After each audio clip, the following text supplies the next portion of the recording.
intro, yes, indeed, I do want it. If you're going to do it, I want it.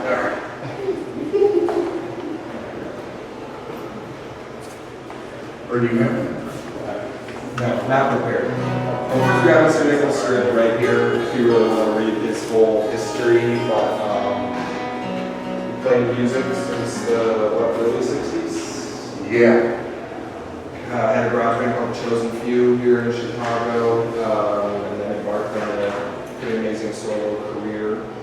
You can get his albums at the NCA store, but Time Loop is a very big favorite of mine, so we call it a loner folk record, but it was really Acid loner folk rock. Well, they recorded a major studio. So, take an acid, you're alone, you're a rocker, but you're singing folk music. So, and then you got like Mickey Hopkins. yeah.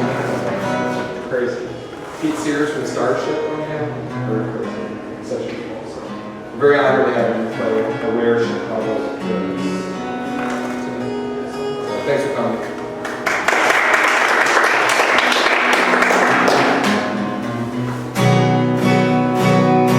Actually, it's my honor to be here supporting you, Stephen, because Stephen, in my mind, is one of those great guys that reaches out and saves the history and does the research and puts his heart and soul into it. And I've had the good fortune of meeting these types of people.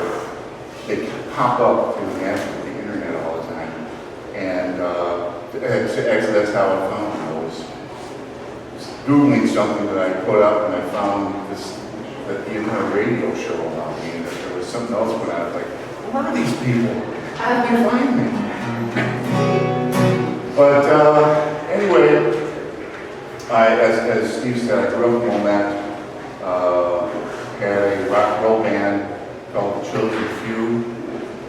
We played sort of all over Chicago, and our claim to fame was the fact that we did mostly originals, and they were mostly songs that I wrote when I was 14, 15, 16 years old. And there's actually a tape that we resurrected called The Chosen Few Raw and Roll, which is the only surviving tape that we had.